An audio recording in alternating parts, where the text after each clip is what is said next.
Je vous remercie d'être nombreux d'ailleurs pour cette seconde réunion. Pour être honnête, elle n'était pas prévue puisque je ne l'avais pas annoncé lors de la première, mais j'ai souhaité qu'on puisse faire un point d'étape à peu près au milieu du délai qui est imparti pour la réfection des fameuses pistes, puisque je vous rappelle que c'est du 28 juillet jusqu'au 2 décembre.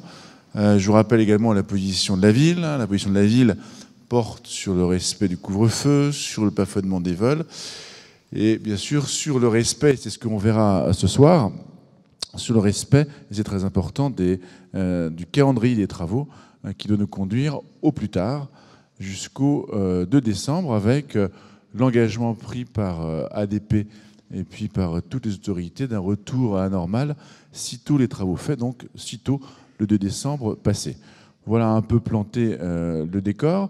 Vous aurez tout loisir d'interroger l'aéroport de Paris, d'une part, et la Direction générale de l'aviation civile, d'autre part, sur l'ensemble de ce qui s'est passé depuis le 28 juillet. Nous aurons d'ailleurs un moment de présentation, puis ensuite un moment de questions-réponses. Vous verrez que j'ai demandé à l'ensemble des intervenants d'être très clair et très transparent sur l'ensemble du dispositif, y compris lorsqu'il y a eu, et on le sait, des exceptions, donc ils pourront expliquer quelles sont ces exceptions, quelles sont la nature de ces exceptions. Bref, toutes les questions que vous pouvez vous poser, avec bien sûr l'objectif que le 2 décembre, et c'est un peu ce pourquoi nous sommes là, on veut être assuré que le 2 décembre, ce sera bien fini. Je vous rappelle que les travaux sont engendrés par une réfection totale de la piste 3, une partie de la piste 2, et que pour nous, Saint-Maurien, c'est la fameuse piste 4, qui en réalité ne s'appelle pas exactement comme ça, on va les appeler comme ça, peu importe, la piste 4, qui fait qu'on est sur vélo aujourd'hui. Donc si on ne veut pas que la piste 4 devienne la piste principale, il faut que les autres soient rénovés. Voilà, planter le décor de la réunion. Je ne vais pas être plus long, j'ai juste présenté les deux personnes qui sont à côté de moi et qui ont accepté, pour être honnête, on doit être l'une des seules villes qui a une deuxième réunion à point d'étape parce que nous l'avons demandé. Donc je vous remercie d'avoir accepté.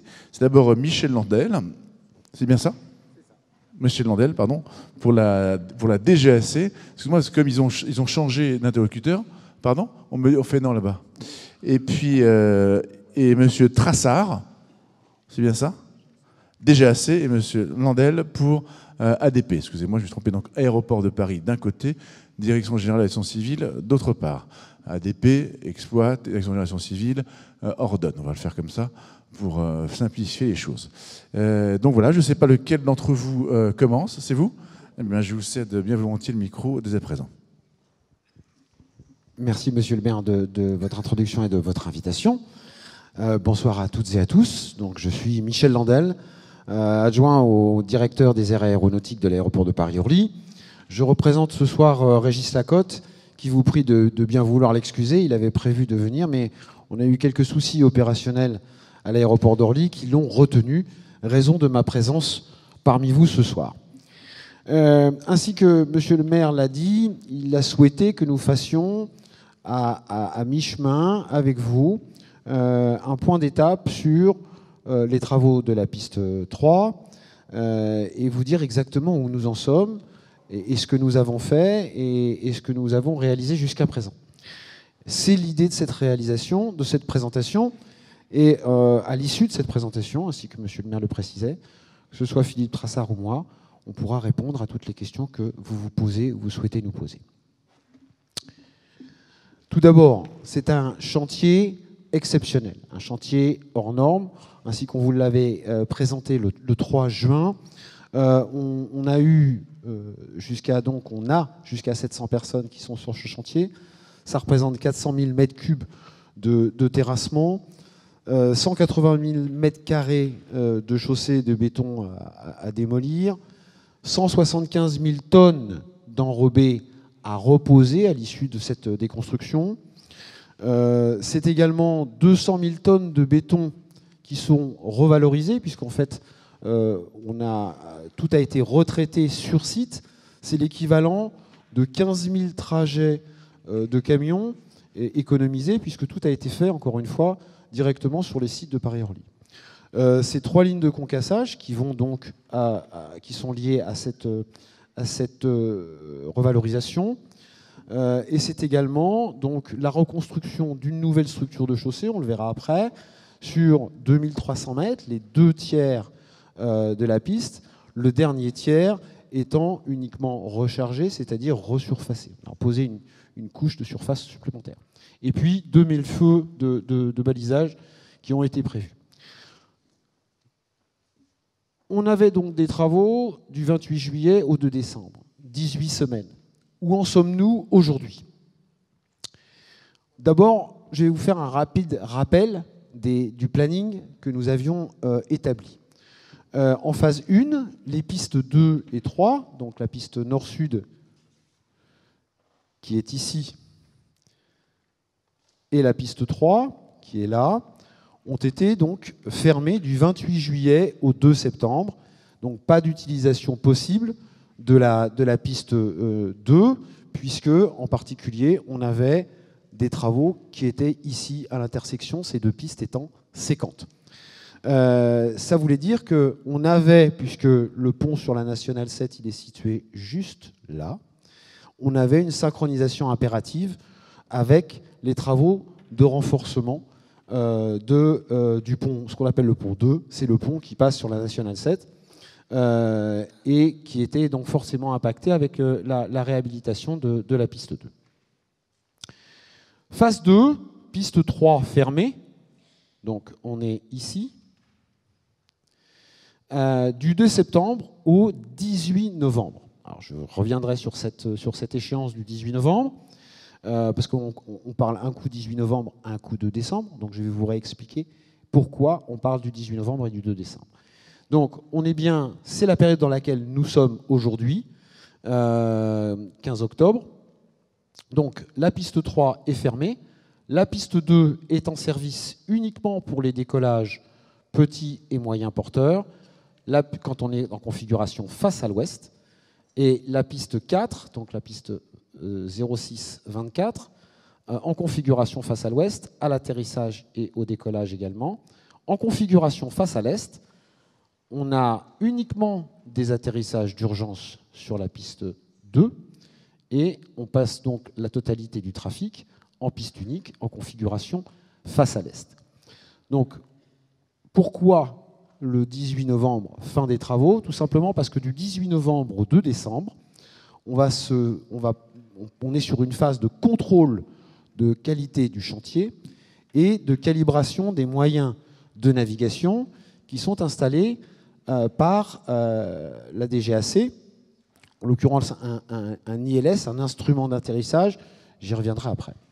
À l'issue de cette phase, et ça c'est essentiel, on revient aux conditions d'exploitation normales avant les travaux. Voilà.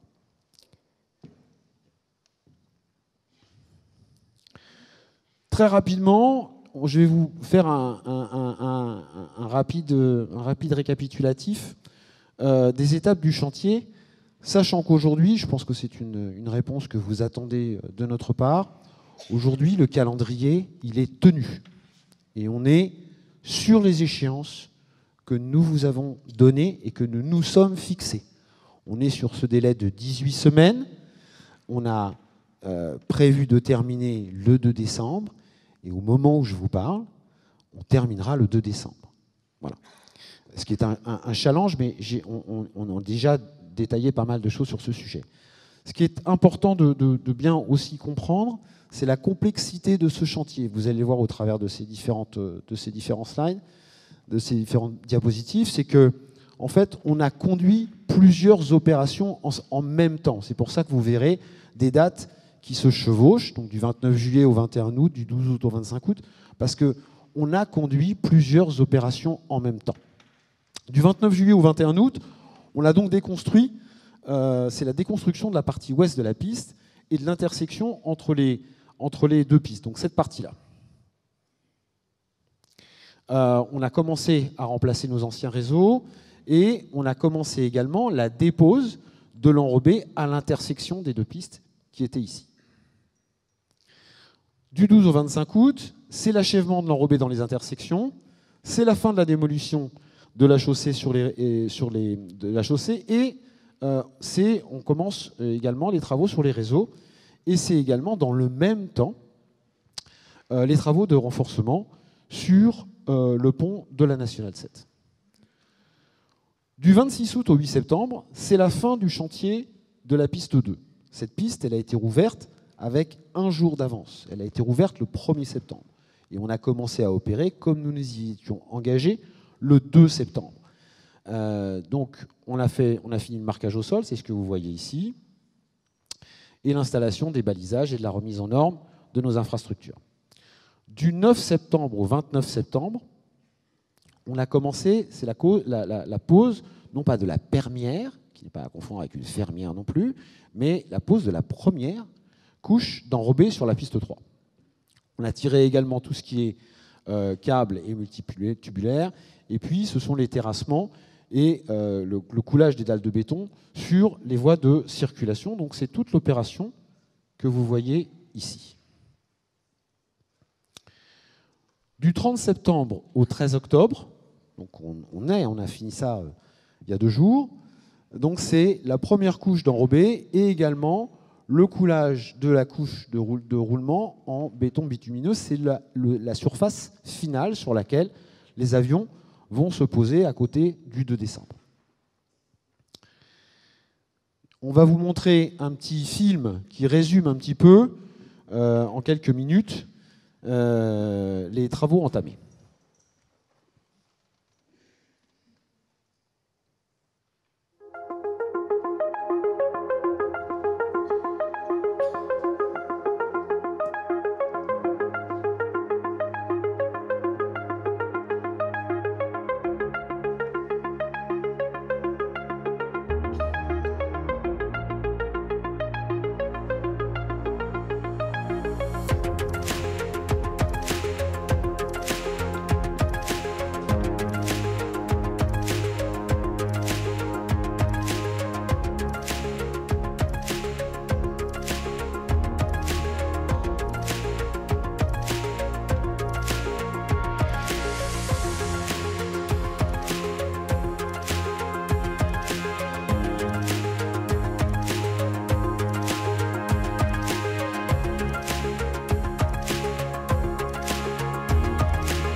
Aujourd'hui, on est dans quelle phase? On commence la réalisation du marquage au sol, ce qu'on appelle le balisage diurne, qui utilise les appareils pour se guider dans des conditions de visibilité optimales. Et puis, on va entamer la pose du balisage nocturne, les feux, les rampes d'approche, c'est ce qui permet, en fait, c'est ce qui guide l'appareil lorsqu'il est dans une pente d'approche en visibilité optimale. C'est la réalisation de ce qu'on appelle les espaces végétalisés, c'est-à-dire qu'on enlève toutes les pierres, tous les objets qui pourraient avoir été remués pendant le chantier, et puis on engazonne de façon à ce qu'on puisse avoir une surface parfaitement propre. Et donc, ainsi que je vous le disais, le chantier s'achèvera le 18 novembre. Les 2 dernières semaines, on rentre dans 2 opérations particulières. Toute la vérification des feux de balisage et des automatismes qui sont liés à ces feux de balisage, notamment tout ce qui est barres d'arrêt. Les barres d'arrêt, c'est ce qui permettent à un appareil de voir qu'il approche d'une piste en service. C'est un dispositif de sécurité qui est essentiel au bon fonctionnement. Et puis, le recalibrage de l'ILS, donc Instrument Landing System, c'est un anglicisme, mais disons que, pour faire clair, vous avez une balise qui émet pour faire que l'appareil va se poser sur un plan horizontal, et puis on indique une direction, ça fait une croix. Et une fois que l'appareil a cette croix bien centrée, il sait qu'il va aller se poser directement au seuil de piste. C'est un instrument qu'on utilise dans des conditions de mauvaise visibilité, telles qu'on peut avoir en hiver ou par temps de brouillard, par exemple. La réouverture de la piste, elle sera au trafic dans des conditions identiques à celles que nous avions au début des travaux, avant les travaux, à compter donc du 2 décembre. S'agissant de la commune, de votre commune. Donc, un rappel sur la façon dont on opère et la façon dont vous êtes exposé. Un appareil se pose toujours et décolle toujours face au vent. On a donc deux configurations. Une configuration face à l'ouest et une configuration face à l'est. Quand on a une configuration face à l'ouest, on a un vent d'ouest. Quand on a une configuration face à l'est, on a un vent d'est. Quand on est en configuration face à l'ouest, la ville de Saint-Maur est donc survolée uniquement à l'atterrissage sur la piste 3, en l'occurrence sur le seuil 24, celui-là. Tandis que les appareils vont décoller du seuil 24, mais là, vous n'êtes pas affecté, bien évidemment. Lorsque nous sommes en configuration face à l'est, à ce moment-là, la commune de Saint-Maur n'est là non plus pas survolée. Une petite note qu'on a souhaité ajouter, c'est qu'il est possible que vous ayez pu noter, mais on y reviendra dans vos questions peut-être, qu'on ait un très faible vent d'est, puisque nos pistes ne sont pas parfaitement alignées est-ouest. Mais si on a un très faible vent d'est et que dans le même temps, on a une configuration globale du contrôle au-dessus de la région parisienne qui nous oblige à conserver, pour des raisons de sécurité de circulation, un atterrissage face à l'ouest, ça a pu se produire. Cette limite, elle est faible, elle est fixée à 5 nœuds de vent arrière. Au-delà de 5 nœuds de vent arrière, on doit impérativement changer de configuration. C'est la raison pour laquelle on a précisé cette information. S'agissant des conditions de survol, et là je vais passer très rapidement sur ce slide, c'est donc un rappel des circulations, et la ville de Saint-Maur étant ici. Voilà. Donc on est bien uniquement affecté à l'atterrissage. Donc vous avez le tracé qui vous avait été présenté le 3 juin, d'accord, avec les alignements ici et l'atterrissage en 24. Les configurations, parce que finalement c'est aussi ça qui a pu vous affecter également. Lorsque nous nous étions vus le 3 juin, on vous avait dit que la météo, les vents et la météorologie sur la région parisienne, c'était 60% face à l'ouest et 40% face à l'est. Ce qu'on constate au mois d'août, et je vais vous montrer les mois suivants, c'est qu'on a été légèrement supérieur à cette norme-là, mais 60-40, c'est une moyenne annuelle, ainsi qu'on vous l'avait expliqué, statistiquement présentée par Météo France, et on s'est donc retrouvé 68% du temps en configuration face à l'ouest et 32% du temps en configuration face à l'est, avec des journées où on était en totalité en configuration face à l'ouest, donc avec des atterrissages qui ont pu survoler la ville de Saint-Maur, mais également avec des journées à 100% face à l'est, pendant lesquelles vous n'avez été absolument pas survolé. Je pourrais y revenir si vous le souhaitez. S'agissant du mois de septembre, on retrouve les mêmes chiffres, répartis un petit peu différemment dans le mois, mais on est toujours sur les mêmes proportions, 68-32, 68% face à l'ouest, 32% face à l'est, avec davantage de changements de configuration dans le cours de la journée. C'est ce qui explique ici que vous ayez, on commence en face à l'est par exemple, et on termine en face à l'ouest. On est plutôt dans cette configuration-là d'ailleurs que l'inverse. Et sur les 14 premiers jours du mois d'octobre, là, en revanche, le mois n'étant pas terminé, on est davantage en configuration face à l'ouest. On a eu des températures assez douces et assez humides. On est sur un flux d'ouest, donc effectivement, c'est la raison pour laquelle on rencontre ce type de météorologie. Donc 91,9. Les mesures de bruit telles qu'elles ont été réalisées, je suis avec des spécialistes des nuisances qui pourront répondre à vos questions et éclaircir un petit peu ces chiffres. Donc lorsque, avant les travaux, nous avons fait des mesures suite à l'instrument de mesure que nous avons disposé sur la ville de Saint-Maur, conformément à ce que nous étions engagés à faire. Donc on a recensé des bruits de 44 à 47 décibels sur l'ensemble de la commune. Pendant les travaux, et depuis en fait la période de travaux, la moyenne donc lissée sur 24 heures, les termes ne sont pas tout à fait appropriés, c'est pour ça que j'ai pris la précaution d'amener des spécialistes avec moi qui pourront répondre à toutes les questions que vous avez. On se retrouve avec une moyenne de 55,8 décibels, soit un total, encore une fois, de 10 décibels par rapport à la situation normale.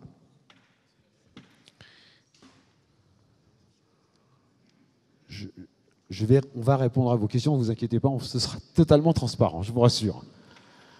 S'agissant de l'application du couvre-feu, donc le couvre-feu, les demandes de dérogation au couvre-feu sont soumises donc bien sûr à la navigation aérienne. Du 29 juillet au 30 septembre, les compagnies aériennes ont demandé 7 dérogations pour des départs et 36 pour des arrivées. Sur les 7 demandes pour des départs, 3 ont été refusées et 4 ont été accordées pour 3 finalement utilisées. Sur les 36 demandes faites pour des arrivées après le couvre-feu, il y a eu 30 refus, 6 ont été accordés et 4 ont été utilisés. Je précise quand même que la journée du 17 août a été si les chiffres sont inclus dans ces éléments, la journée du 17 août a été un peu particulière, puisqu'on a connu une situation météorologique très spécifique, et avec un couvre-feu qui a du coup été étendu de 15 minutes, et nous avons eu sur cette soirée 2 vols au départ et 6 à l'arrivée qui ont pu faire l'objet d'une dérogation. On a mis en place, ainsi qu'on l'avait expliqué le 3 juin, un dispositif de communication renforcé de façon à ce que vous puissiez, à n'importe quel moment, voir, au travers des différents dispositifs d'information que nous avons mis en œuvre, savoir où nous en étions, à la fois au niveau des trajectoires, au niveau des travaux, au niveau des dérogations. Donc, on a mis en ligne sur le site internet Entre Voisins une plaque d'information. C'est celle que vous avez qu'on avait diffusée le 3 juin. On a envoyé 500, pas tout à fait 600 000 courriers d'information de façon à ce que vous puissiez là aussi connaître les détails de l'opération que nous étions en train de mener. Pendant les travaux, nous avons organisé plusieurs visites, que ce soit avec les élus ou avec les associations des travaux, pour qu'on puisse vous puissiez réaliser un petit peu ce que nous faisions et pourquoi c'était nécessaire. On a également la Maison de l'Environnement qui a beaucoup communiqué et qui continue de communiquer et que vous pouvez joindre au numéro que vous voyez ici. De toute façon, la présentation sera disponible à l'issue de notre intervention. C'est également donc la mise en ligne sur le site internet Entre Voisins des informations de trafic prévisionnelles et réalisées. Vous pouvez également voir les survols au travers de l'application Vitrail. Et puis, ce sont les informations qui sont liées à la circulation aérienne, là, en l'occurrence, par les équipes de Philippe Trassard à la mission environnement de la DGAC. Et là, vous pouvez avoir ces informations, obtenir ces informations, en écrivant par mail à l'adresse qui est ici et qu'on vous redonnera si jamais c'était nécessaire. Voilà, en quelques mots, le point que nous souhaitions, à la demande de Monsieur le maire, vous faire par rapport à ces travaux. Merci. Vous voulez rajouter un mot ou la... Bon. Donc maintenant, on passe directement aux questions. Alors, vous êtes vous êtes environ 300 ce soir. Donc, si on veut poser toutes les questions et les épuiser, il faut essayer d'être rapide et rapide dans les réponses autant que dans les questions. Donc voilà, on est parti. Allez, on commence devant moi.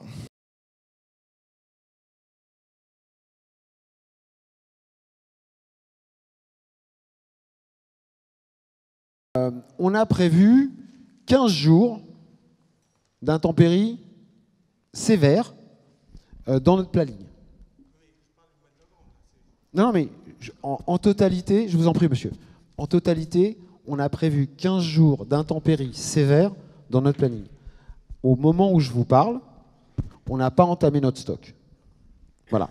Donc, même s'il a plu, même si on n'a pas eu que de beaux jours pendant cette période, néanmoins, les moyens qui ont été mis en œuvre pendant ces travaux, c'était 700, encore une fois, 700 salariés de nos partenaires qui ont travaillé 24 heures sur 24, donc ont permis de maintenir ce stock disponible aujourd'hui. Voilà.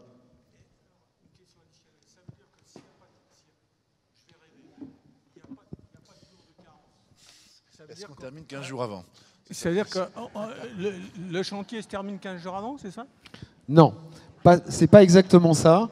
C'est pas exactement ça parce que on a quand même, au-delà, si vous voulez, des travaux d'infrastructure, on a tout ce qui est réseau électrique. Et tout ça, ainsi que la calibration des instruments, doit être réalisé sur la période que je vous ai indiquée. Donc on rouvrira le 2 décembre. Maintenant, sur la partie infra lourde, je dirais, qui est celle qui vous inquiète, qui ferait qu'on pourrait aller au-delà du 2 décembre, à ce stade, au moment où je vous parle, et c'est heureux parce que finalement on va rentrer dans une période qui va être plus critique en termes de météorologie, on n'a pas entamé notre stock. Voilà. Donc pour terminer, ça veut dire que si le 18 novembre, les travaux sont terminés, il n'y a aucune raison de décaler les retards. Exactement. C'est exactement ça, monsieur. Voilà, est-ce que c'est clair? Monsieur. Oui, c'est très clair. Parfait.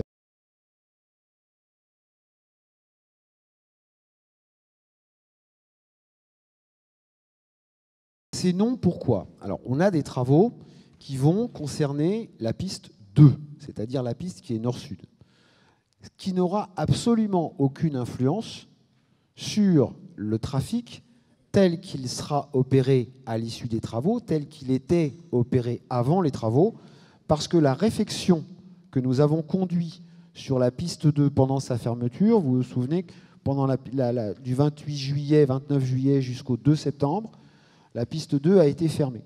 C'est justement en anticipation de ces travaux que nous allons réaliser sur la piste 2, pour éviter justement d'avoir à fermer la piste 3. Donc, par anticipation, nous n'aurons pas à revenir sur cette partie de la piste 2.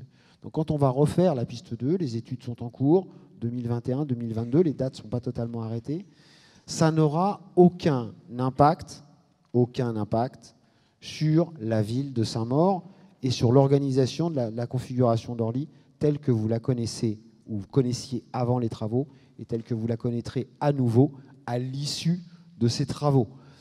Une durée de piste, ainsi qu'on vous l'avait expliqué, c'est 10 à 15 ans. Donc la prochaine intervention que nous aurons, c'est dans 10 à 15 ans. Est-ce que j'ai répondu à votre question ?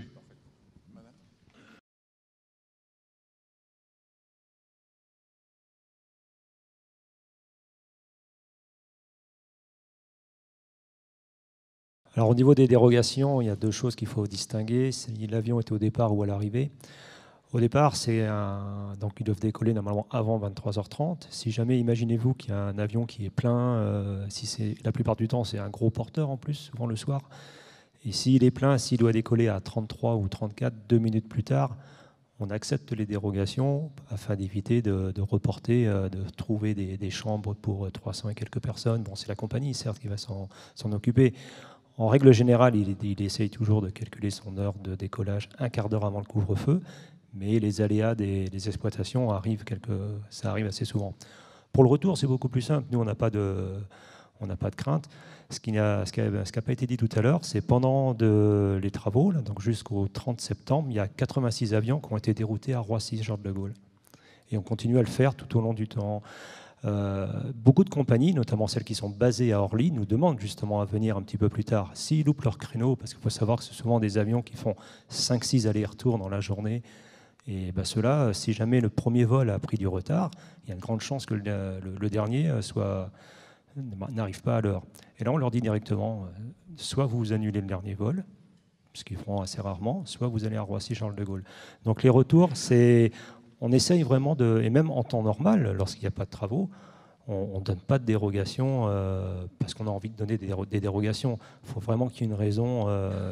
Ce n'est pas une raison de rotation. C'est ça que je voulais vous faire comprendre. Ce n'est pas parce que c'est un avion qui est basé à Orly qu'on va forcément le faire poser à Orly.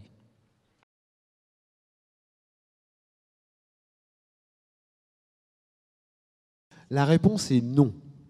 La réponse est non parce que y a deux points majeurs qui font que le trafic ne peut pas être supérieur à ce qu'il est aujourd'hui à Orly. Un, c'est le couvre-feu, on vient d'en parler. Deux, c'est le nombre de mouvements annuels qui est fixé à 250 000 par an. Aujourd'hui, on est aux alentours de 237, 233, 237 000 mouvements, ça dépend. Puisqu'on a aussi des compagnies qui posent des programmes et qui n'opèrent pas les vols. J'y reviendrai peut-être un petit peu après si vous le souhaitez. Mais on est quasiment au bout. Donc on n'ira pas au-delà. Et pourquoi n'irons-nous pas au-delà? Parce que ce qui était une décision qui datait de 1994 a finalement été intégré dans la loi Pacte, dont vous avez entendu parler. Aujourd'hui, c'est dans la loi, c'est plus un arrêté. Donc si on veut changer la loi, c'est quand même beaucoup plus compliqué. Et ça a été fait à l'initiative d'associations, de maires qui ont beaucoup insisté pour que justement ce fait-là soit intégré dans la loi. Donc aujourd'hui, on est à 250 000 mouvements, on n'ira pas au-delà.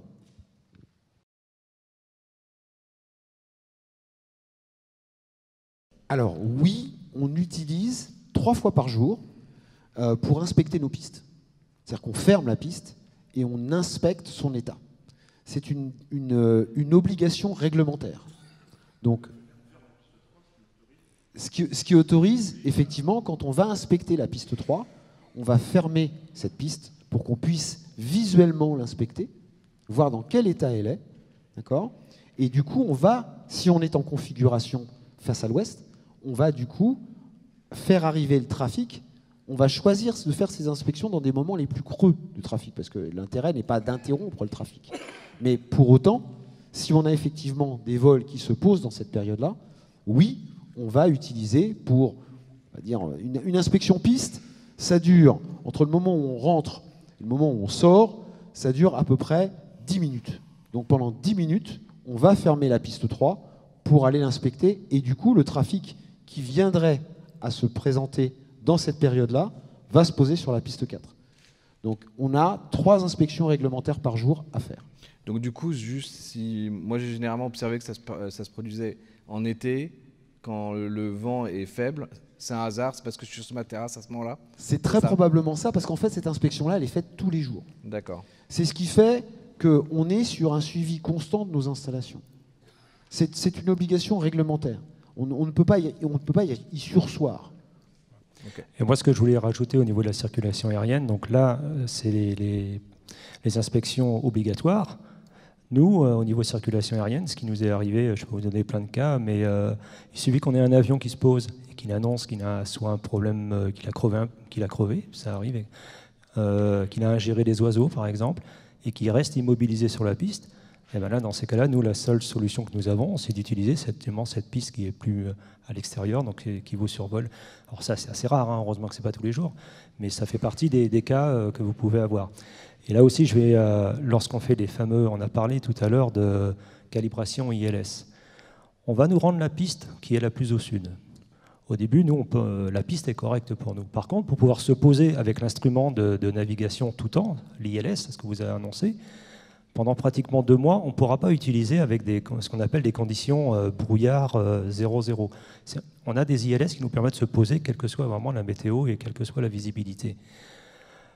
Ce qui va se passer, c'est qu'on va avoir un avion qui va faire des ronds, en quelque sorte, et on va tester justement ce matériel, s'il est bien calibré, s'il est bien positionné, comme il y a de l'enrobé qui a été rajouté. Pour nous, 3 cm de plus d'enrobé par rapport à ce qu'il y avait avant les travaux, c'est pas du tout la même chose. L'avion, il ne va pas se poser au même endroit. Donc c'est hyper précis, hein, malgré que ce sont des travaux très très grands, c'est vraiment très précis. Et un ILS doit être calibré tous les 6 mois. Donc ne soyez pas surpris. Alors là, en général, on envoie un courrier enfin c'est Aéroport de Paris qui envoie un courrier aux aux différents maires pour dire que pendant telle semaine, ils risquent d'avoir un avion qui va faire des calibrations. Donc vous voyez que c'est ponctuel. Ce qu'il faut que vous compreniez, c'est que cette piste, pour nous, contrôleurs, ce n'est pas la piste préférentielle. Donc si on l'utilise, c'est qu'il y a un problème sur la piste préférentielle. Nous, dès qu'on peut, on récupère notre piste, parce que là, c'est beaucoup plus facile, on a quand même beaucoup plus l'habitude de travailler sur la piste principale.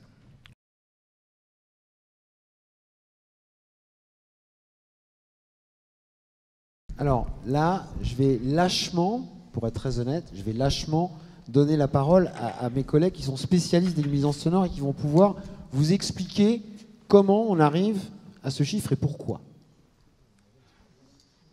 Bonsoir. Alors en fait, la raison était assez simple. En fait, on utilise essentiellement deux types d'indicateurs pour caractériser la gêne sonore. En fait. Ce dont vous parlez quand on parle de ces 55 décibels, donc de cette augmentation de 10 décibels, c'est effectivement un lissage. C'est-à-dire qu'il faut imaginer que l'on prend l'énergie sonore complète de toute la journée, des 24 heures, avion comme autre bruit, on prend toute cette énergie sonore et on la lisse sur la période globale. Donc ça donne, j'ai envie de dire, une moyenne, ce qui est un terme faux du point de vue mathématique, mais c'est une représentation assez proche de ce qu'on pourrait imaginer. C'est-à-dire que vraiment, on prend toute l'énergie et on en fait un niveau équivalent. C'est-à-dire que l'énergie sonore mesurée par la station pendant toute la journée, c'est la même énergie que ce niveau dont vous parlez, qui est ce niveau équivalent de 55 décibels. C'est la même énergie que si vous aviez 55 décibels pendant les 24 heures de la journée. Alors...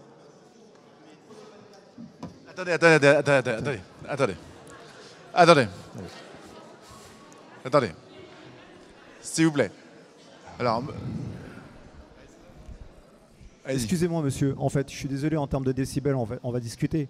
Vous prenez une mesure sur 24 heures. Moi, je peux vous mesurer les décibels d'une journée et d'une nuit, et une grande différence. Il faut savoir que les avions les moins bruyants sont mesurés à 80 décibels au plus bas, et qu'en moyenne, à l'atterrissage, un avion, c'est 120 à 130 décibels. Donc les 55 décibels que vous présentez en termes de lissage, c'est sûr que si vous les lissez nuit incluse, alors qu'à partir de 23 heures, il n'y a aucun bruit, là, je suis d'accord avec vous, mais sinon, on n'est pas du tout d'accord sur les chiffres. Alors,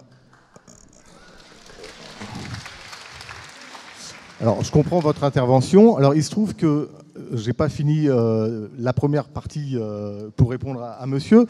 Donc, effectivement, ça, c'est un indicateur. Cet indicateur de 55,8, c'est un indicateur qui est mondial, qui est utilisé dans le domaine des transports. C'est un indicateur. Vous êtes libre tout à fait de contester sa représentativité. Je comprends tout à fait. On peut imaginer de calculer le même indicateur sur une période plus courte qui va de 6h du matin à 23h30. C'est tout à fait possible. C'est tout à fait possible. Non mais, attendez. S'il vous plaît. C'est bon. En réalité, c'est un débat, enfin, pardonnez-moi, hein, mais le débat sur le bruit qu'on est en train d'avoir, je ne vais pas dire qu'il est vain, mais 55 décibels, 57 ou 60, effectivement, monsieur a raison. Il faudrait être capable de le mesurer. Vous voyez, je ne sais pas moi, la nuisance sonore de ce fameux avion à 6h03 le matin qui nous réveille tous, c'est un autre impact que celui qui est à 7h20 un peu plus tard. On le sent bien, celui-là, quand on est dessous à 6h03, il fait mal aux oreilles.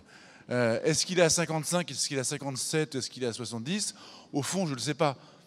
Ce que je sais, en revanche, c'est que son impact sur la nuisance et sur l'environnement est bien supérieur. Alors après, la capacité et la norme internationale, au fond, ce n'est pas une norme internationale qu'on entend. C'est un avion à 6h03 tous les matins qui nous réveille. Voilà, c'est ça que les Saint-Mauriens disent, et c'est quand même ça qu'on vit tous les jours. Alors, ce n'est pas pour remettre en cause vos instruments de mesure, hein. C'est simplement, nous, on vit quelque chose factuellement. On est sous des avions qui font du bruit, et que ça soit 10 décibels en moyenne en plus par rapport à d'habitude, la réalité, c'est pas la nôtre, c'est pas celle la nôtre. Voilà. Oui. Alors, je vais quand même me permettre d'aller au bout de ma réflexion pour répondre à monsieur, parce que je n'ai pas fini de vous répondre, et ça va peut-être éclairer un peu d'autres personnes. Lorsque l'on fait des mesures, comme on les fait actuellement sur Saint-Maur, on utilise le même type de matériel, on fait le même type de traitement que pour toutes les autres stations que l'on exploite autour des plateformes parisiennes. De ces mesures, on rédige des rapports qui sont, comme on l'a précisé tout à l'heure, sur le site Entre Voisins, accessible sur Internet à tout le monde.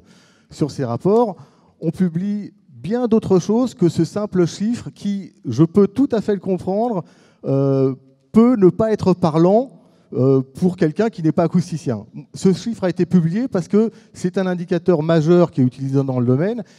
Par contre, il y a ce qu'on appelle des indicateurs événementiels. Et là, on se rapproche plus du ressenti de ce que vous viviez tous les jours, c'est-à-dire le survol de l'avion avec son propre niveau de bruit. Et effectivement, j'imagine, je me mets à votre place, que c'est plus cette donnée-là qui vous importe.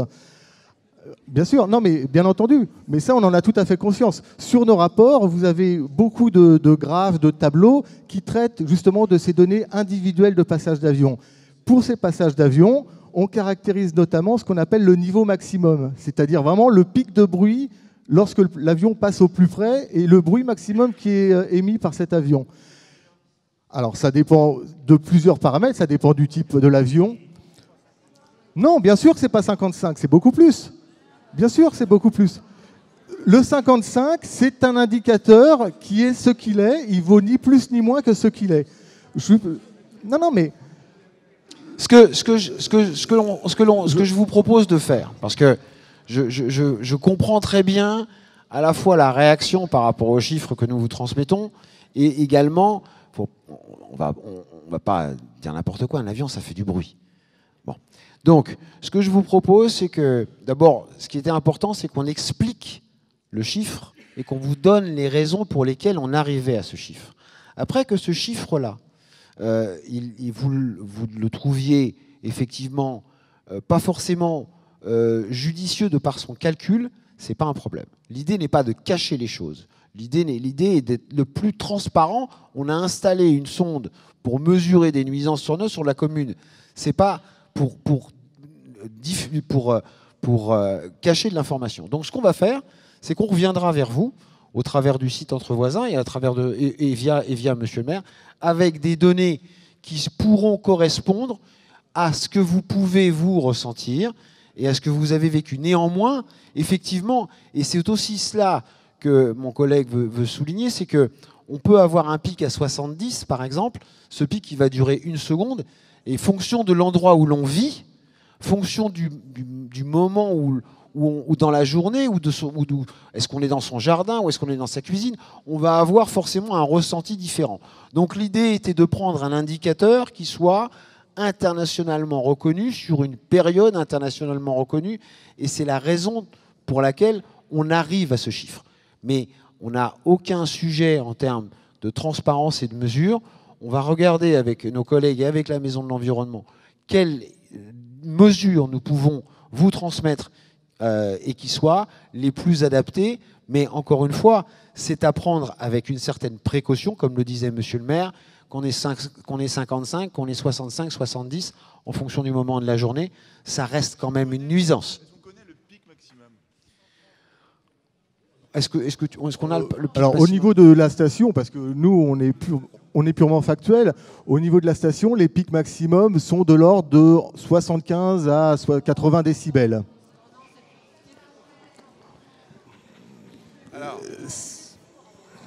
Alors attendez. S'il vous plaît. On a un relevé maximum qui est celui-là. Après, est-ce qu'on peut le remettre en cause? Peut-être. Toujours est-il que le 6h03 fait du bruit. C'est la vraie conclusion. Merci beaucoup d'être... Alors, je fais circuler le micro. Madame.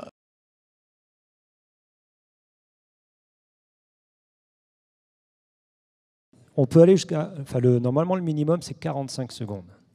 45 secondes, ça permet à un avion de se poser, de sortir de la piste, ce qu'on appelle d'avoir une voie de dégagement, pour qu'un autre avion puisse se poser à l'issue. Comme on travaille sur une seule piste, bref rappel, d'habitude, on a une piste qui nous sert pour les atterrissages, une piste qui nous sert pour les décollages, en temps normal. Là, les cadences, on peut 45, on peut même descendre un petit peu si on veut. Là, on a un problème, c'est que sur la même piste, il faut qu'on effectue les atterrissages et les décollages. En configuration face à l'ouest, parce que je sais que je vais avoir la question, on a pu utiliser la piste 20. La piste 20, dans la piste plus au sud, elle a été utilisée par les moyens porteurs et les avions légers. Les gros porteurs ont toujours utilisé la piste 4, la piste qui vous intéresse. Et on l'a toujours décollée dans cette... parce que ça crée trop de problèmes par rapport, disons, au niveau de la longueur de piste par rapport aux travaux. Donc, ce qu'on a à faire, normalement, au niveau du contrôle aérien, non seulement on doit amener les avions pour se poser sur cette piste, mais il faut laisser un espace pour pouvoir faire décoller les autres avions. Donc normalement, c'est assez. Alors ce qu'on a fait pour essayer d'aller au mieux, au niveau opérationnel, des fois on a mis 4, voire 5 avions, les uns derrière les autres, et on a arrêté les décollages. Donc on fait poser tout le monde, et après on fait décoller. Donc c'est pour ça qu'il y a des moments, je suis tout à fait d'accord, on n'est pas resté à 2 minutes. On a été beaucoup plus court. Mais ça, le problème, c'est que quand on programme notre journée, on pense qu'on va faire du 2 minutes, par exemple, mais on s'aperçoit que dans la journée, un avion va prendre du retard. Finalement, au même moment, on va avoir 5 avions qui vont arriver. Alors, qu'est-ce qu'on fait? Soit on fait des ronds, on consomme, ça fait de la pollution, soit on essaye pour pouvoir faire décoller d'autres avions. Alors, ce qu'on a essayé de faire, c'est une gymnastique, au fur et à mesure, et puis c'est le contrôleur qui le fait au moment où il a les avions en fréquence.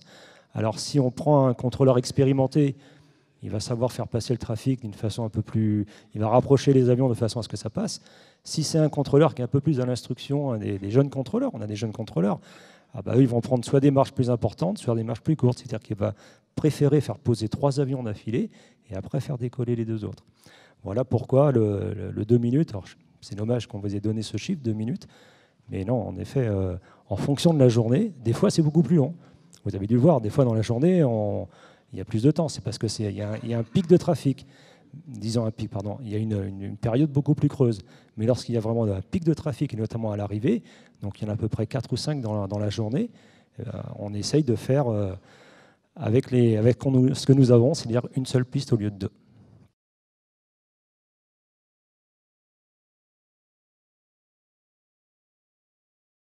Ce qui est simple, en région parisienne, le seul endroit où ça va augmenter, c'est à Roissy. C'est donc Roissy qui va absorber toute cette hausse de trafic. En fait, juste si vous me permettez, Monsieur le maire, juste étonnant. très rapidement, madame, pour répondre à votre question, effectivement, le seul endroit où on peut faire évoluer de façon significative le trafic, c'est à Roissy. C'est la raison pour laquelle, aujourd'hui, on travaille sur ce qu'on appelle le terminal 4, donc peut-être certains ont entendu parler. C'est ce qui va assurer l'avenir du développement du trafic aérien en Île-de-France. Sur Orly, ainsi que je vous l'ai dit, il ne peut pas y avoir une augmentation du trafic. Le trafic est capé à 250 000 mouvements, c'est dans la loi. La seule chose qui pourrait évoluer, c'est le nombre de sièges. C'est-à-dire qu'on ait un emport par vol qui soit supérieur. Donc avec des gros porteurs. Je vais y venir parce que je vois votre question. Aujourd'hui, et ce n'est pas d'actualité à l'avenir, il n'y aura pas de plus gros appareils que ceux qui se posent actuellement à l'aéroport d'Orly. C'est-à-dire qu'en gros, si on fait, pour vous donner un exemple, si c'est ça que vous avez en tête, y aura-t-il des 380 qui se poseront à Orly? La réponse est non. La réponse est non parce que l'aéroport n'est pas équipé et certifié pour ça. Il faudrait le refaire. Il faudrait le reconstruire dans toute une partie de son infrastructure. On ne peut accueillir le 380 à l'aéroport d'Orly que dans des conditions de déroutement et d'urgence. Et quand il doit repartir, il repart vide. Il repart sans passagers. Donc on est dans des circonstances très exceptionnelles. Donc pour répondre à votre question, et j'espère y avoir répondu de façon très transparente, parce que j'ai cru comprendre que vous aviez du mal à y voir clair, il n'y aura pas de trafic supplémentaire au-delà des 250 000 mouvements à l'aéroport d'Orly. Le développement du trafic en Île-de-France, c'est Roissy-Charles de Gaulle. D'accord, bon, c'est clair.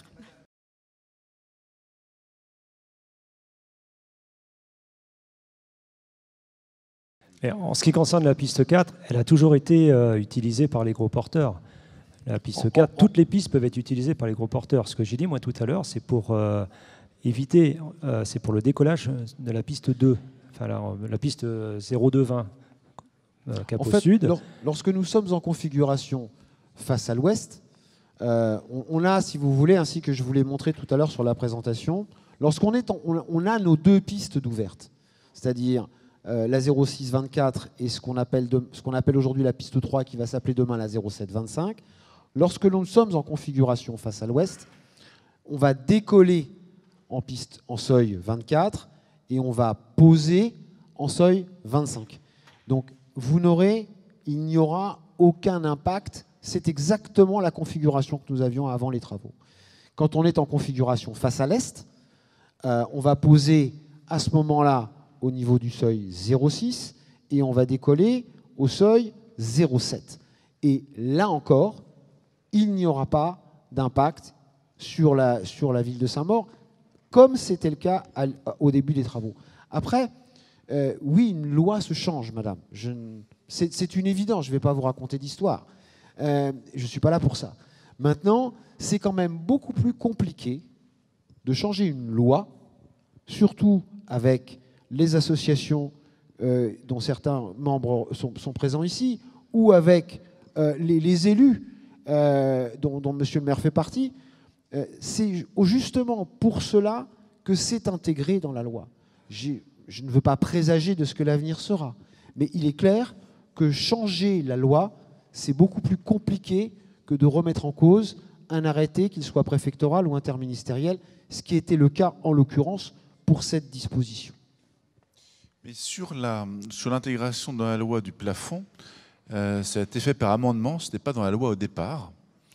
Et ça a été fait suite, là on n'était pas dans le même camp, puisque ça a été fait suite à une mobilisation de tous les maires qui sont rassemblés dans une association qui s'appelle Drapeau, ex-AVJ, où on s'est déplacé à Orly, et on a occupé à l'époque l'aérogare. Je sais parce qu'on a été... Bon, bref, peu importe, ça a été un peu... Mais c'est comme ça qu'on a obtenu le fait que ce soit intégré dans la loi un certain nombre de dispositions. Donc, est-ce qu'un jour, quelqu'un peut être tenté de faire exploser ce plafond et de modifier la loi? Pourquoi pas? À ce moment-là, il faudrait y retourner. Voilà. Mais c'est ça la réalité. C'est qu'à un moment donné, il faudra pouvoir être capable de se remobiliser. C'est pour ça que l'intégration de la ville de Saint-Maur dans l'association intercommunale, en fait, qui regroupe de nombreux maires, pas que du Val-de-Marne, il y en a quelques-uns dans le Val-de-Marne, il y en a beaucoup également en Essonne, est importante. Mais c'est ça qui a permis, par voie d'amendement, ensuite de modifier et de faire adopter ce plafonnement.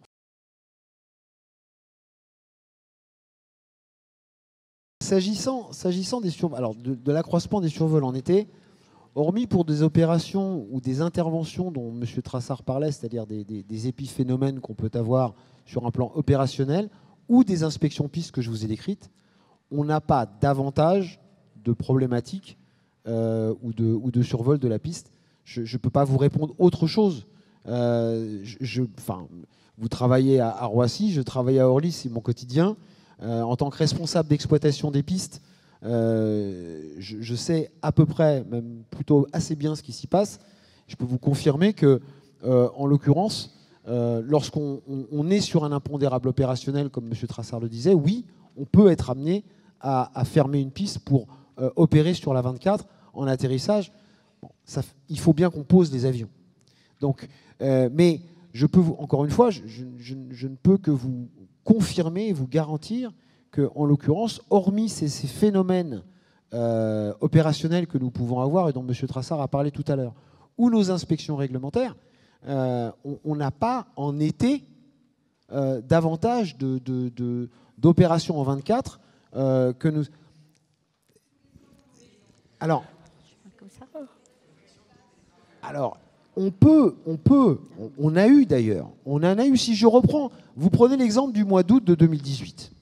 Prenons l'exemple effectivement du mois d'août de 2018. On a fermé cette piste, donc la piste 3, dans le cadre de travaux préparatoires à ceux que nous avons pu réaliser, du 6 au 9 août. Donc si on reprend effectivement ces dates, en août 2018, on a dû fermer la piste 3 pendant 3 jours, du 6 au 9 août, pour pouvoir faire des travaux préparatoires qui nous permettaient de passer la saison hivernale pour pouvoir réaliser les travaux que nous avons faits pendant l'été. Pourquoi ? Parce qu'on a pris le parti de devoir réaliser ces travaux alors que nous rencontrions des dégradations qui étaient relativement importantes, et plutôt que de laisser ces dégradations se dégrader encore davantage sans avoir anticipé la mise en œuvre de moyens qui nous auraient obligés à fermer la piste sur une durée indéterminée, parce que pour réaliser le chantier que nous avons réalisé ou réaliser des travaux que nous avons réalisés au mois d'août 2018, il y a des moyens à mettre en œuvre, il y a des forces à mobiliser, il y a des salariés à mobiliser, il y a des engins à faire venir. Si on ne prévoit pas ça, si on n'anticipe pas les travaux que nous devons faire, c'est ce qui s'est passé donc en août 2018, si on ne réalise pas ces travaux, on peut se retrouver pendant l'hiver à devoir fermer la piste sans préavis et sans moyen de pouvoir la remettre en service dans un délai court. Et c'est ça que nous avons aussi voulu éviter sur les travaux que nous avons réalisés en août. Et c'est aussi pour ça qu'on a choisi cette année-là, sachant que 2018 a été une année de moratoire sur laquelle nous étions convenus qu'il n'y ait pas de travaux sur l'aéroport d'Orly. En fait, personne aujourd'hui, si vous disiez qu'il n'y aura plus jamais d'utilisation de la piste 4, personne ne vous croirait. En revanche, ce qu'on attend, c'est que vous disiez que la piste 4 ne sera jamais la piste principale. En l'occurrence, ça ne pose aucun problème. La piste 4 ne peut pas être la piste principale, et Philippe va y revenir, pour une raison toute simple de capacité. En fait, ce n'est pas capacitif d'utiliser cette piste dans cette configuration-là autrement que comme nous l'utilisons aujourd'hui. Et du coup, tu vas pouvoir rentrer là. Oui, enfin là, j'ai remis une carte, simplement. Alors, désolé, parce que si je vais dans un coin, vous n'allez pas voir de l'autre côté. Je vais mettre comme ça pour essayer de... Donc là, on voit le trafic pendant les travaux.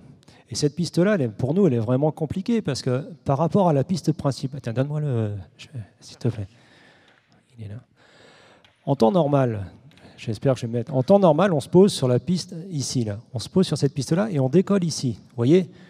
Et le fait de faire ça nous permet d'avoir le nombre d'avions que l'on peut faire. C'est-à-dire jusqu'à 381. Là, actuellement, on est à des taux... Le maximum que l'on ait eu pendant les travaux, c'est 330 avions. 330 atterrissages, par exemple. Si c'était en Est, vous avez eu 330 atterrissages. Et bien, pour un mois de septembre et octobre, c'est très faible. D'habitude, on est plutôt à du 380, voire on n'est pas loin des 400. On a réduit, on n'a pas refait tout le speech, mais on a quand même réduit un certain nombre de vols pour pouvoir faire ces travaux, parce qu'on ne travaille que sur une seule piste. Et par rapport à ce que vous disiez, madame, on ne peut pas augmenter n'importe quoi, et on ne fera pas un couloir aérien, celui-ci, en temps normal. Pourquoi ? Parce que on ne peut pas se poser sur cette piste-là et décoller sur celle-ci. Là, vous voyez, là, il y a un os. Là. Les avions ils vont se rencontrer dedans. Si jamais il y a une remise de gaz, il risque d'avoir un gros risque. Alors, je vais le faire de ce côté-là. On ne peut pas utiliser cette piste à l'atterrissage et décoller sur celle-ci. Parce qu'ici, là, automatiquement, si un avion ici se pose, fait une remise de gaz, comme ça arrive assez souvent dans la journée, eh bien là, avec un avion qui décolle, alors on est sûr qu'on va à un incident. Donc les pistes doivent être séparées. Donc pourquoi on utilise dès qu'on peut et dès qu'on nous on attend, même si les travaux on pouvait les avoir plus tôt, nous aussi si on pouvait avoir la piste plus tôt on le ferait. Il faut qu'on se pose sur cette piste plus au sud et les décollages s'effectuent ici parce que les remises de gaz elles virent au sud. Comme ça il y a une séparation. Et dans l'autre sens c'est le même principe. Juste madame, parce que vous m'avez demandé en mai et je vous réponds à votre question. Donc on a eu des opérations de calibration en mai. Donc les opérations de calibration, ce sont les opérations qu'on va mener à l'issue de nos travaux sur les instruments de navigation. C'est ce qui a pu occasionner, c'est ce qui peut occasionner, c'est l'opération en 24. Mais encore une fois, on est sur des phénomènes opérationnels. Oui, et un peu de notre côté, si vous voulez bien.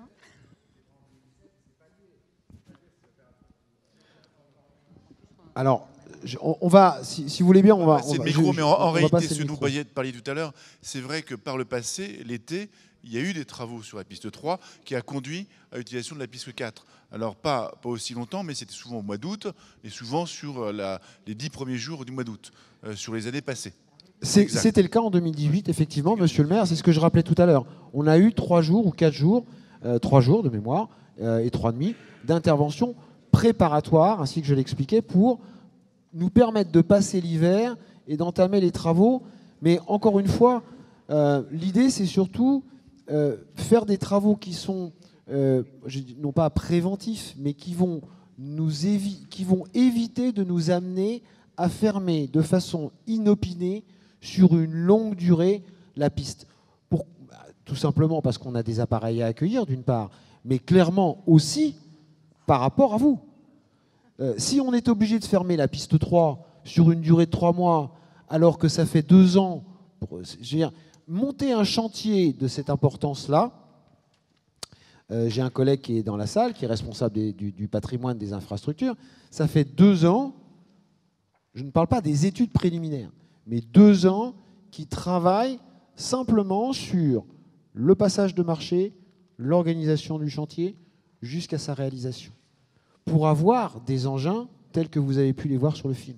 Inutile de vous dire que si jamais on devait fermer de façon inopinée la piste, je ne vous dis pas qu'elle resterait fermée pendant 2 ans et qu'on travaillerait uniquement en 24, mais l'idée, c'est ça. L'idée, c'est d'éviter d'avoir à ce que nous ayons à fermer de façon inopinée la piste pour que vous soyez, vous ou d'autres communes, Madame Habitet-Chenevière, que vous ou d'autres communes soyez impactés. Alors certes, effectivement, on l'est, vous l'êtes. J'habite pas très loin, je le suis un peu moins, mais j'habite pas très loin aussi, donc je les vois aussi. Mais encore une fois, c'est prévu pour faire que justement cette anticipation nous permette de réduire le plus possible l'impact.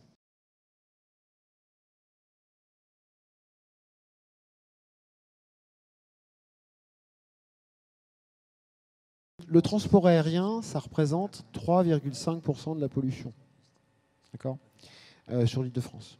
Aujourd'hui, et une étude d'Airparif réalisée en 2016, donc dans des conditions d'exploitation complète, et qui est publique, hein, c'est pas une étude Aéroport de Paris, montre qu'aujourd'hui, quelles que soient les conditions, on n'est pas en mesure, peut-être qu'on le sera à terme, mais aujourd'hui, on n'est pas en mesure de faire une relation définitive entre la pollution olfactive que vous ressentez et l'influence du transport et l'influence du trafic aérien. Je ne sais donc pas vous apporter une réponse claire sur ce sujet. Ce que je peux vous dire en revanche, parce que je sais qu'il y a eu des sujets sur le dégazage et sur la pollution de carburant, etc. Déjà, on n'est pas sur une zone de dégazage, clairement. On ne dégaze pas, et on avait déjà eu cette question d'ailleurs le 3 juin. Non mais, et même, vous pourriez même ne pas mettre votre parapluie, ce ne serait pas nécessaire. En l'occurrence, on n'est pas sur une zone de dégazage ici. Il y a des zones au nord de CDG, il y a des zones au sud d'Orly, au-delà de la forêt, bien au-delà de la forêt de Fontainebleau. Ce sont des cas qui sont exceptionnels, et pour des raisons opérationnelles. Je crois que le dernier, il a eu lieu il y a une dizaine d'années ou une douzaine d'années à Charles de Gaulle, je crois. Et quand ça ne se fait pas à une altitude inférieure à 2000 mètres, et entre le moment où on dégaze et le moment où on arrive à une atmosphère dite limite, c'est-à-dire celle qui pourrait nous impacter, il y en a 90% qui s'est évaporé. Et les 10 autres %, ils n'ont aucun impact. C'est une étude qui a été confirmée ça. Donc, je souhaite vous rassurer sur ce point. Après, je ne sais pas aujourd'hui vous dire quel impact ça a réellement.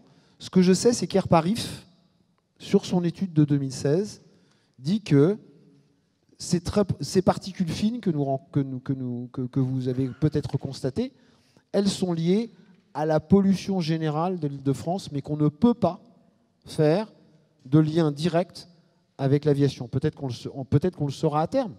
Il y a beaucoup de travaux qui sont faits, beaucoup d'efforts qui sont faits, que ce soit par les compagnies aériennes ou le groupe ADP en matière d'environnement. On pourra y revenir éventuellement. Mais voilà pour la réponse à votre question sur ce point-là. Alors, je termine juste du point de vue opérationnel, je vais me mettre encore plus près. Donc, pourquoi on ne va pas utiliser cette trajectoire en temps normal? J'irai de l'autre côté après. Tout simplement parce que si on se pose, si on considère que c'est notre piste préférentielle, donc on utilise uniquement cette piste à l'atterrissage, les décollages vont se faire comme ça. Parce qu'on va utiliser cette piste-là pour les décollages. C'est comme ça qu'on utilise l'opérationnel au niveau d'Orly. Imaginez-vous un avion qui décolle ici, un avion qui veut se poser, qui se loupe, qui veut faire une remise de gaz.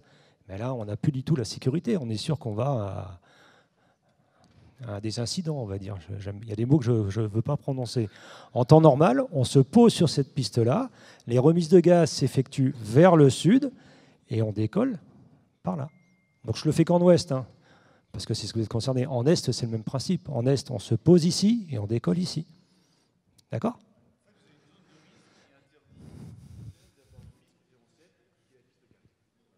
Alors, je ne sais pas si vous avez vu, donc je vous l'explique rapidement.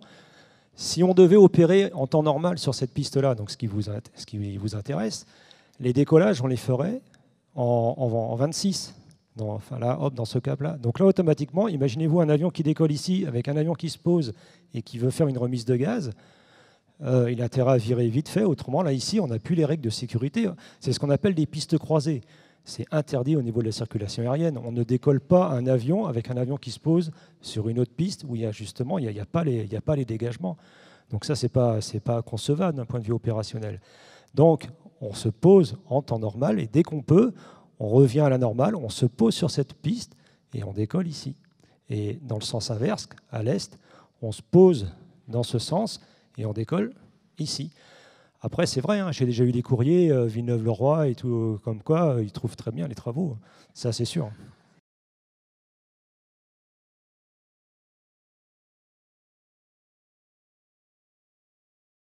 En fait, on vient d'y répondre. Hein. Il ne s'agit pas...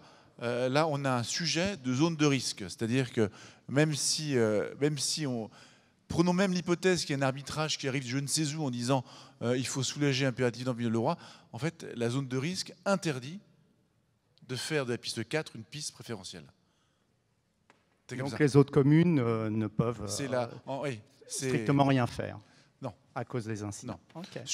Sur Villeneuve-le-Roi et Villeneuve-Saint-Georges. D'accord, merci.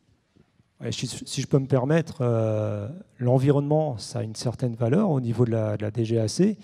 La DGAC, on a trois grands socles. C'est la sécurité avant tout, l'environnement en numéro 2 et ce qu'on appelle la capacité en numéro 3. Et on ne va jamais jouer sur la sécurité. Et là, de fait de travailler sur deux pistes différentes avec le risque que je vous ai montré, c'est la DGAC, mais donnera son veto à chaque fois.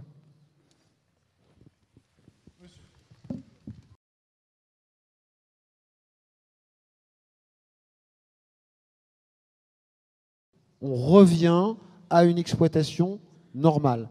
Lorsqu'on sera en configuration face à l'est, donc avec un vent qui vient de l'est, puisqu'on décolle et on se pose toujours face au vent, en ce moment-là, la piste 0624, elle sera uniquement utilisée en atterrissage 06, les décollages étant prévus en 08. Alors là, on ne le voit pas, mais le cheminement du trajet avion se fait comme ça. Donc on revient à une situation telle qu'elle était auparavant, d'exploitation normale, c'est-à-dire aucun survol de la ville de Saint-Maur, hormis, ainsi qu'on l'expliquait tout à l'heure, des cas d'exploitation ou de contrôle de piste bien particuliers.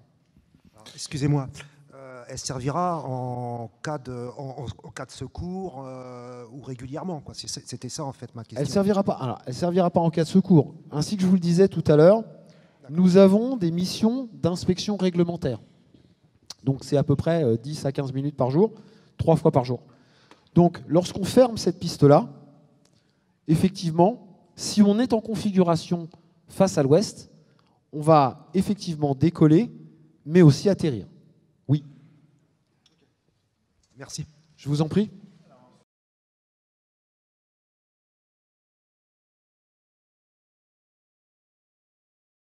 Alors, s'agissant de Vinci, j'imagine que vous voulez parler du projet du gouvernement de privatisation du groupe ADP. Aujourd'hui, vous savez qu'il y a un référendum d'initiative partagée. Moi, je travaille pour le groupe ADP. Mon travail, c'est de faire tourner l'aéroport. Le gouvernement a un projet. Ça ne changera rien sur le fond, parce que nous sommes déjà aujourd'hui une société privée. Nous sommes déjà, depuis 2006, une société qui est en bourse. On va changer d'actionnaire, c'est tout. Donc, mais aujourd'hui, notre travail, mon travail, c'est de me concentrer sur l'exploitation des aéroports. Ça n'aura pas d'impact sur qui exploitera plus tard. Il y a une loi qui est prévue et qui encadre ce projet.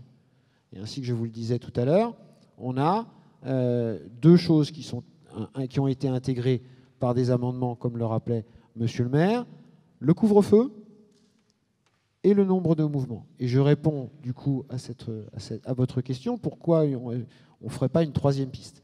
Tout simplement parce qu'aujourd'hui, on a un nombre capé de mouvements à 250 000 par an. Nos deux pistes, aujourd'hui, je ne parle même pas de la possibilité, je ne parle même pas de l'espace, sans même parler de l'espace disponible. En l'occurrence, non. Mais imaginons que, on va pousser le bouchon, imaginons que, aujourd'hui, nos deux pistes suffisent amplement, pour ne pas dire même au-delà, à assurer 250 000 mouvements par an. Donc on n'a pas besoin d'une troisième piste. Non mais en l'occurrence aujourd'hui, en l'occurrence aujourd'hui, on a 250 000 mouvements, quand bien même, ce que je vais vous dire ne va peut-être pas vous rassurer, mais on va aller jusqu'au bout de la démarche, quand bien même, avec deux pistes, 300 000, aucun problème. Donc on n'a pas besoin d'une troisième piste à l'aéroport d'Orly, et encore une fois, ça n'arrivera pas, surtout, puisque c'est dans la loi. Mais surtout sur les 250 000 mouvements annuels, comme le couvre-feu, n'est pas né d'une sanction bizarre à la gare d'Orly. C'est l'origine, et c'était donc un arrêté interministériel de 93 ou 94, c'est qu'on a reconnu Orly comme étant un aéroport en centre urbain, et que par conséquent, il fallait un couvre-feu et une limitation et un capage du nombre de mouvements. C'est la raison pour laquelle, ensuite, on a réussi à obtenir l'inscription dans la loi. Mais c'est parce que l'aéroport d'Orly a un statut particulier, ce n'est pas exactement le même statut que l'aéroport de Roissy. L'origine de ces deux limites, c'est ça. Madame ?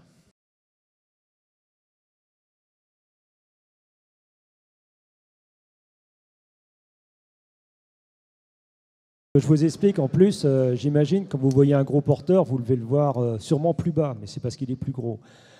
Pour se poser, tous les avions se posent, on a parlé plusieurs fois d'un instrument, tout temps, un instrument de navigation qu'on appelle l'ILS. Alors là, le problème, c'est que là, on voit simplement l'ILS dans sa position horizontale, on n'a pas vu au niveau vertical. Ce qu'il faut s'imaginer, c'est que, donc là, vous avez cette distance, et là, j'ai fait 2 points. Ça, c'est les points. Normalement, les avions doivent arriver ici aux alentours de 900 mètres d'altitude. C'est ce qu'on appelle l'IF. Après, dans cette phase de vol, normalement, l'avion il est en palier. Ça permet au pilote de préparer sa machine pour faire sa phase finale. Et la phase finale commence, F, ça veut dire finale en anglais.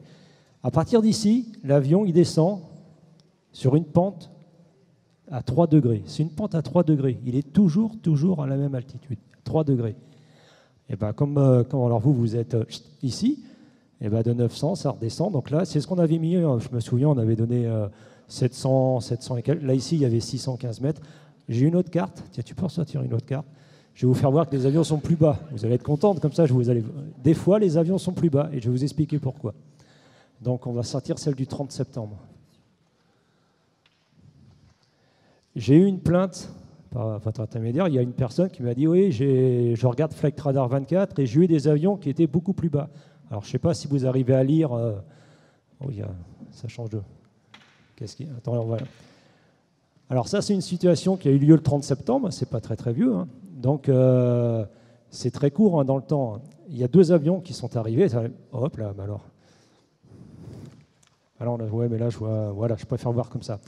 Donc là, ce sont des avions qui arrivent et qui vont se poser à Orly. Et ici, là, vous avez 2. En plus, ce sont des gros. Il y a un 330 et un 350. Et normalement, il y en avait un autre. Ouais, il n'y a pas le... Bon, peu importe. Peu importe. 330. Et celui-là, vous voyez, il a 595 mètres. Donc celui-là, vous l'avez vu beaucoup plus bas. Pourquoi ? Ce qu'il faut comprendre, c'est que la circulation aérienne en région parisienne, c'est un vrai plat de spaghettis. Il y en a partout. Là, je vous ai fait voir que le trafic d'Orly. Là, ici, vous voyez un avion là, qui est arrivé ici, qui est passé au-dessus de ce trafic, là, donc pas loin de chez vous, et il s'est posé à Villacoublay. Alors, comment ça se passe ? Les avions qui sont ici, ils doivent être à 900 mètres d'altitude. Nous, nos avions, normalement, ils arrivent à 900 mètres ici. Donc, vous voyez, donc, il y a un problème. Au niveau sécurité, dans un espace assez restreint, on doit mettre 300 mètres d'espacement entre chaque avion. Donc ici, là, au moment où il y a un croisement, on doit avoir au moins 300 mètres d'altitude parce qu'ils sont exactement au même endroit. Alors, ce qui se passe au niveau contrôle, si ce n'est pas une période de pointe, on essaye d'espacer nos avions pour pouvoir faire passer celui-ci. Et là, dans ces cas-là, c'est transparent. On arrive bien à la bonne altitude et on a c'est notre procédure standard. Par contre, là, il est arrivé que finalement, les avions ils sont pratiquement arrivés aux mêmes horaires. Vous voyez, 8h37, 8h34, 8h20. C'est une période de fort trafic. Et le contrôle aérien, il a quand même amené ses avions correctement pour l'ILS, mais au lieu de faire l'interception à 900 mètres, on a demandé au pilote d'intercepter cette ILS à 600 mètres. Et les 2 points que je vous avez fait voir, le LIF et le FAF, les 2 points, bah là, il y en a un point, il est ici, et le 2e point, il est là. Donc là, pendant cette phase de vol, l'avion, il est stable à 600 mètres. Donc ça, c'est peut-être ce que vous avez. Donc automatiquement, de temps en temps, vous avez quelques avions qui sont plus bas. Souvent, hein. Non, mais je peux pas vous laisser dire souvent. C'est mathématique. On est sur un plan de descente. Non, mais c'est mathématique. Les avions, du début de l'interception de l'ILS jusqu'à l'atterrissage, jusqu'au seuil de piste, c'est la machine qui fait tout. Le pilote n'intervient pas. C'est la machine. Il est sur une pente à 3 degrés. Alors, les gros, vous les voyez sûrement plus bas. Vous avez l'impression qu'ils sont plus bas. Mais je pourrais, si vous voulez, vous me donnez votre adresse mail. Je peux vous donner tous les avions qui sont arrivés ici. Et vous allez voir que les altitudes... Alors, c'est une altitude. C'est pas une hauteur. L'altitude, comme vous êtes un petit peu sur... il y a une petite différence. Donc, moi, ce que je vous donne, c'est une altitude. C'est par rapport au niveau de la mer. Donc, l'avion, il est 70 mètres plus bas encore. Enfin, voilà, vous voyez, ça, c'est un cas concret. C'est vraiment un cas qui arrive dans la journée. Dès qu'un avion se pose soit à Villacoublay ou à Toussus, il est obligé de passer. La trajectoire, elle est ici. Hein. Alors, d'habitude, ça se fait là.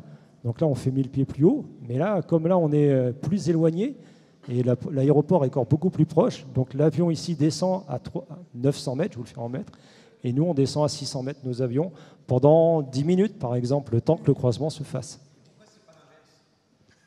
Eh ben, tout simplement, c'est une très bonne question. Si jamais celui-ci, on le laisse plus haut, eh ben, il ne peut pas se poser. Et là, il a plus la distance. Là. Et là, ça va être un tour. Ça va peut-être pas vous. C'est peut-être les collègues au nord qui ne vont pas apprécier. Non, mais on a réfléchi à plein de petites choses, mais voilà.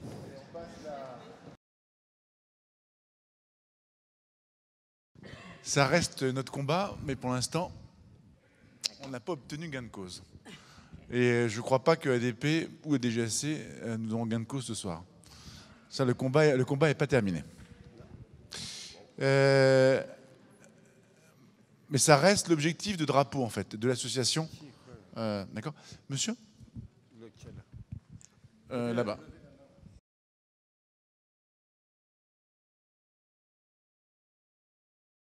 Mais là, c'est une question qui m'avait été posée déjà lors de la dernière réunion. Et j'avais répondu à l'époque, ce que je vais vous répondre ce soir, et qui peut paraître un peu iconoclaste, mais moi je ne souhaite pas qu'on ait une indemnisation. Parce que dès lors qu'on accepte une indemnisation, ça signifie qu'on accepte le survol. Je souhaite que ça reste temporaire. Vous savez, dans les villes voisines, dans les villes, par exemple à Sucy, si on prend l'hypothèse de Sucy, qui est une ville juste à côté, ils ont bénéficié de la part d'Aéroports de Paris du financement notamment du double vitrage, etc. Soit. Mais une fois qu'ils ont ça, ils ont les avions. Et moi, je souhaite que ça soit temporaire. Alors voilà, c'est pas une question, je veux pas... Vous voyez ce que ça peut paraître curieux, mais voilà, je ne veux pas être indemnisé parce que le jour où on rentre dans un champ d'indemnisation, à ce moment-là, on ouvre la voie à une indemnisation qui finira par être permanente et donc un survol qui sera rendu possible. Voilà. Alors, où est le micro? Il est là. Madame, et puis on va là-bas.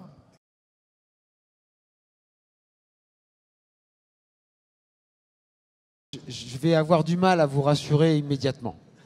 Pour être totalement transparent et honnête avec vous, ça ne va pas être pour demain. Néanmoins, c'est important parce que, d'abord, le groupe ADP, au titre de groupe ADP, s'est engagé à engager un plan sur l'environnement, notamment sur la réduction de son empreinte carbone. Alors, vous me direz, ce n'est pas le bruit, mais quelque part, ça veut dire qu'on a une nuisance, qu'elle soit sonore ou environnementale, qui est qu'on est dans une démarche, comme d'autres entreprises, on est dans une démarche de réduction. L'aéroport de Paris, le groupe ADP s'est engagé d'ici à 2030 à avoir une empreinte carbone à zéro avec compensation, et en 2050, zéro, plus rien. Ça, c'est une démarche sur laquelle Aéroport de Paris, le groupe ADP, s'oriente. Là-dessus, il y a des démarches qui sont engagées. Je citerai... on peut développer de l'électrique. Il y a déjà des moteurs électriques qui sont en test. On peut développer des biocarburants. Il y a sur l'aérodynamique globale de l'avion, parce que l'un des facteurs sonores que l'on peut avoir ici à Saint-Maur, c'est aussi la traînée. C'est le fait que c'est ce sifflement que l'on peut entendre quand les avions atterrissent. Donc l'aérodynamique peut jouer également. Il faut savoir que Madame la ministre Borne a fait aux assises du transport aérien en 2019 sécuriser un budget de 135 millions d'euros pour travailler sur la recherche et le développement en la matière. Mais on est sur de la recherche et du développement. Aujourd'hui, on n'a pas de dispositif ou de moyens éprouvés. En plus, on est sur un moyen de transport. On parlait tout à l'heure de mesures de sécurité. La sécurité est l'élément, le facteur essentiel, la préoccupation essentielle, que ce soit du groupe ADP ou de l'aviation civile. Donc, on ne va pas se lancer dans des expérimentations sans avoir, ou dans la mise en place de moyens, sans avoir vraiment sécurisé ça. Mais il y a déjà des démarches qui sont entamées. Pas pour demain.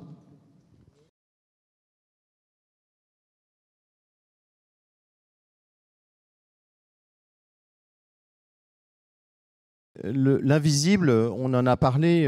Moi, je ne parlerai pas des nuisances olfactives, mais il y a des pollutions par particules. L'air est pollué. On ne sait pas exactement quelles en sont les origines directes, sauf que entre tout ce qui est motorisé, tout ce qui utilise des énergies fossiles, donc le kérosène pollue l'air de Saint-Maur.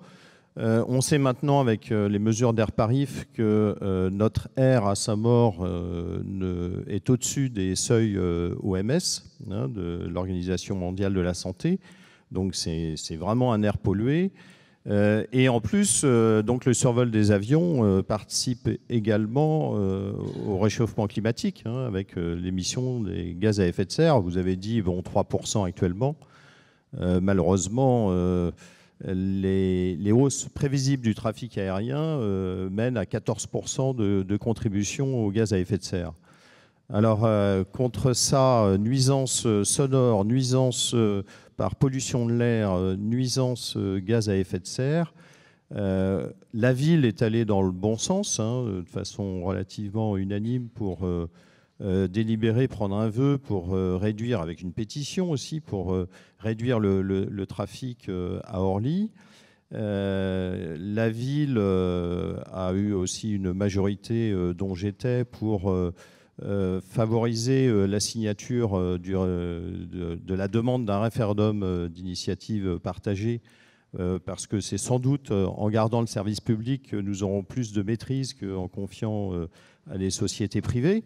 Actuellement, la ville, d'ailleurs, n'a pas, la population n'a pas signé autant que les autres villes du Val-de-Marne. Donc voilà, il faut y aller. La question, c'est de savoir si aussi bien les entreprises que nous, population, on est prêt à réduire l'utilisation du trafic aérien, donc l'utilisation de l'avion, parce qu'il y aura toujours des avions, il y aura toujours de la pollution si nous considérons comme naturelle l'augmentation du trafic. Donc il y a des responsabilités dans les normes, les contraintes qui sont mises au trafic, mais il y a aussi de la responsabilité de chacun de réduire l'utilisation des avions et son mode de vie. Merci. Alors c'est plus un avis qu'une question en réalité. Et merci en tout cas de l'avoir apporté.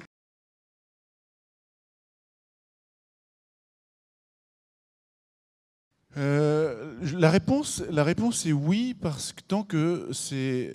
Vous m'auriez posé la question avant la loi, je vous aurais répondu non. Parce que c'est un arrêté interministériel.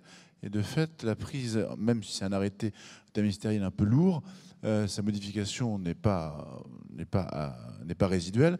Néanmoins, la capacité d'agir est plus faible que lorsqu'il faut changer la loi. Mais si votre question, c'est quel est mon avis sur la privatisation, en revanche, j'ai un avis très partagé, moi. Très partagé sur la privatisation d'ADP. Alors, je ne vais pas faire un long débat public ce soir, mais lorsque je me pose la question, moi je suis plutôt pragmatique comme garçon, et lorsque je me pose la question, est-ce que les choses seront mieux faites par le privé, par une privatisation totale ou dans les circonstances actuelles? C'est la première question que je me pose. Et la deuxième question, c'est plus celle qui vient d'être posée, ou l'avis qui vient d'être posé par Denis Laurent, c'est est-ce que d'un point de vue stratégique et environnemental, c'est l'intérêt de l'État, l'intérêt général de privatiser? Sur la première question, sur le premier volet, aujourd'hui, dans les expériences et les retours que moi j'observe, excusez-moi, je parle parce que c'est plus à moi que c'est adressé, hein, dans ce que l'on observe à l'étranger, il n'y a pas de façon constante que lorsque c'est confié au privé, un aéroport fonctionne mieux. La démonstration n'est pas faite. Donc dès lors qu'elle n'est pas faite, la conclusion c'est qu'il faut peut-être être attentif avant de privatiser. Sur le deuxième point, sur l'aspect plus stratégique d'avoir encore un rôle de l'État important dans l'espace aérien, on l'aura via la DGAC en toute hypothèse, mais sur l'exploitation, je dois dire que mon avis a peu à peu évolué, notamment pour la raison que Denis Laurent vient d'exprimer. Si on considère que c'est une contribution significative au réchauffement climatique, par conséquent, l'État doit continuer à avoir un œil dessus. Voilà. Sur ce, il est 21h45. S'il n'y a pas d'autres questions, je ne vais pas prolonger plus longtemps le supplice de nos amis d'Aéroports de Paris et de la DGAC. Ce n'est en aucun cas supplice, monsieur le maire, je vous rassure. Et je vous remercie d'avoir été présent et je vous souhaite une bonne soirée.